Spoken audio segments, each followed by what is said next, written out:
বর্তমানে একটা জিনিস খেয়াল করেছেন,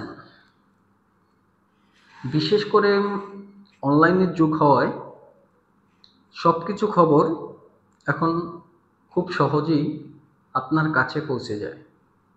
ঠিক তেমনই বর্তমানে একটা বিষয় খুব চোখে পড়ার মতো।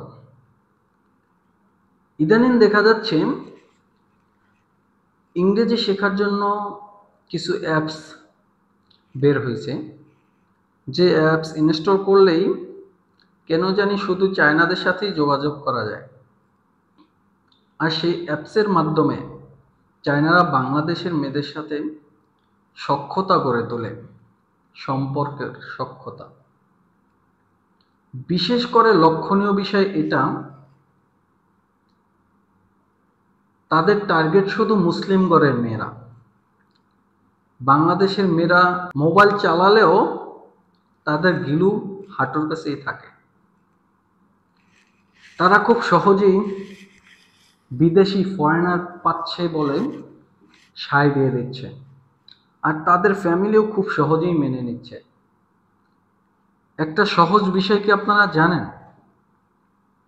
চায়নায় তাদের নিজ দেশের মুসলমানরা খুব কষ্টে আছে। মুসলমানদের দমন পীড়নের জন্য ওই দেশে কারাগার বানানো হয়েছে।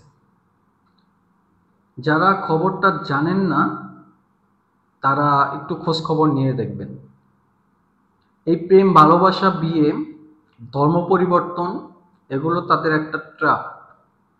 আপনার সহসাই কেহ এই ট্র্যাপে পড়বেন না। যারা পড়েছেন তারা কিভাবে বের হবেন সেই রাস্তা খুঁজেন।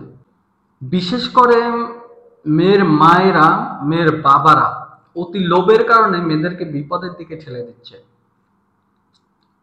টাকাওয়ালা ছেলে ছাড়া মেয়েদেরকে বিয়ে দিতে চায় না, ফরেনার হলে তো কোনো কথাই নেই।